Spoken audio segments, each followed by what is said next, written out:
Cerita ini berkisah, Kelly ialah seorang remaja yang sangat gemar bermain badminton. Setiap petang, dia dan sahabat baiknya, Jai, akan ke gelanggang untuk bermain badminton. Namun, pada hari ini, berlakunya sesuatu yang tidak dijangka.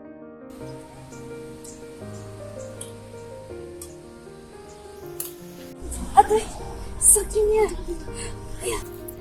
Kelly, awak okey ke? Sakit ke? Mungkin boleh. Nanti pagi saya rehat sekejap. Kelly cuba mengabaikan kecederaannya dan terus bermain. Tetapi, rasa sakit itu tidak hilang, malah semakin teruk. Dia mulai terhincut-hincut dan Jai menyedari bahawa berlakunya sesuatu pada Kelly. Tadi saya macam boleh.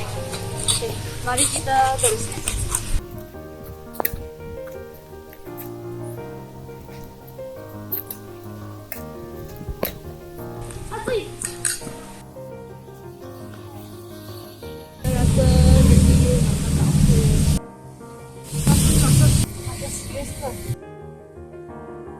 Kelly, kita call ibu awak dulu untuk hantar kamu pergi klinik. Okay.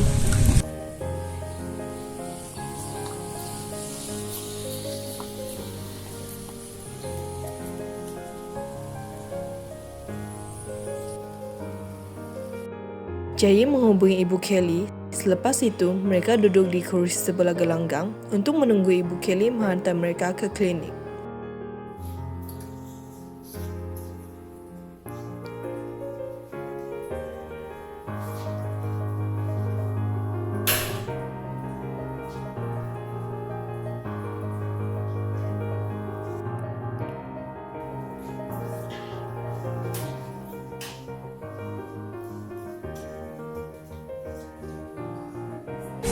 Masalah awak sekarang?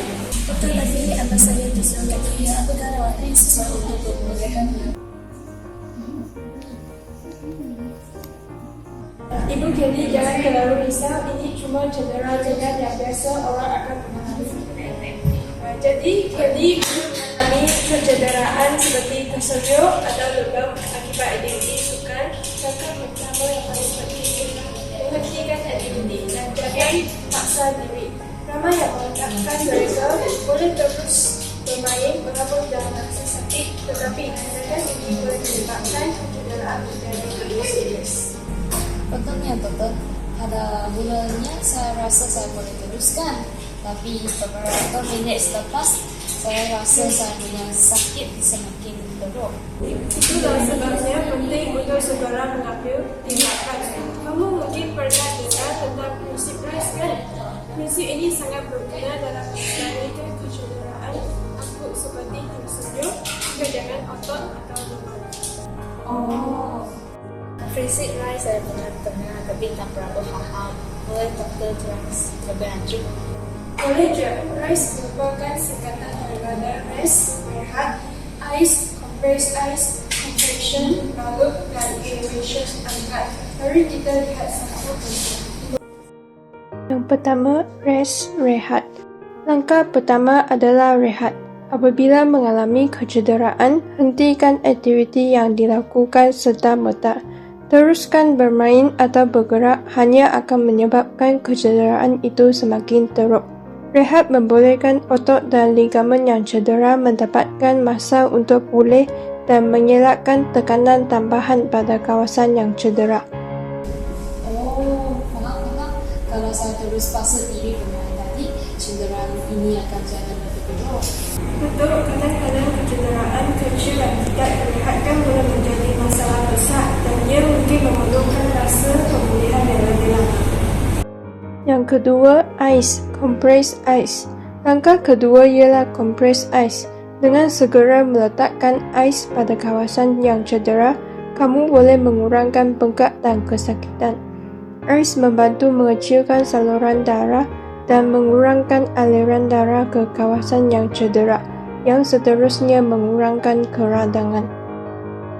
Saya lihat banyak orang guna ais apabila cedera, tapi saya tak mampu sebabnya. Berapa lama kita perlu letakkan ais itu? Sebaiknya letakkan kompres ais selama 15 hingga 20 minit setiap 2 hingga 3 jam dalam tempoh 48 jam pertama selepas kecederaan. Tetapi jangan letak ais secara terus bagi kulit. Gunakan tuala atau kain sebagai lapik untuk mengelakkan radang dingin pada kulit. Saya tak sangka ais boleh begitu bantu. Lain kali saya akan terus lekatkan ais apabila cedera.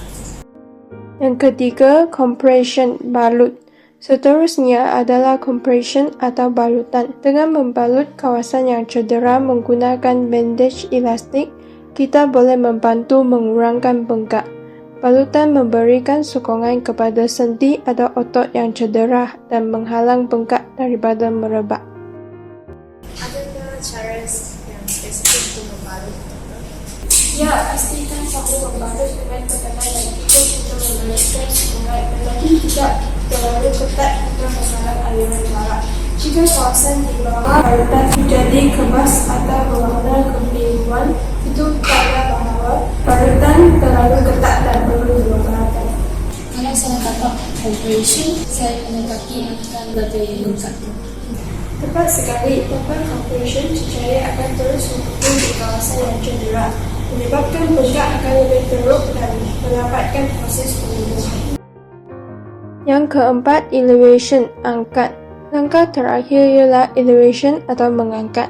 Kamu perlu mengangkat kawasan yang cedera lebih tinggi daripada paras jantung.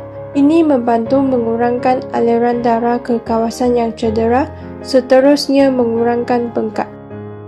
Maksudnya kalau cedera di kaki seperti Carrie, dia perlu balik angkat kaki lebih tinggi. Untuk kamu boleh gunakan bantal atau apa-apa objek yang lembut untuk menyambung kaki. Ini akan membantu mengurangkan tekanan pada kawasan yang cedera dan mempercepatkan proses pemulihan. Pernahkah sebetulnya saya tak pernah tahu ada banyak perkara yang perlu dilakukan untuk cedera kecil seperti ini? Biasanya saya hanya biarkan begitu saja. Kamu perlu ingat, mengambil tindakan awal dengan prinsip RICE boleh menyebabkan perbezaan besar.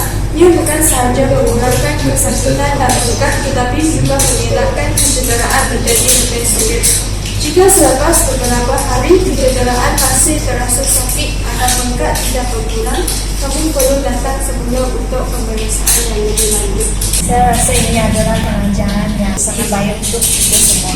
Kadang-kadang kita terlalu ambil mudah tentang kecederaan itu. Untuk kesedaran dan pengetahuan tentang kesedaran cemas adalah sangat penting, terutamanya bagi mereka yang aktif dalam sedang seperti kamu berdua. Jika kamu tahu cara yang betul, proses pemulihan akan lebih cepat dan risiko komplikasi dapat dikurangkan. Baiklah, lepas ini boleh ambil ubat di farmasi dan balik rumah untuk rehat. Terima kasih dokter, semoga dengan krisis saya yang berjalan kembali saya dapat sembuh secepat mungkin.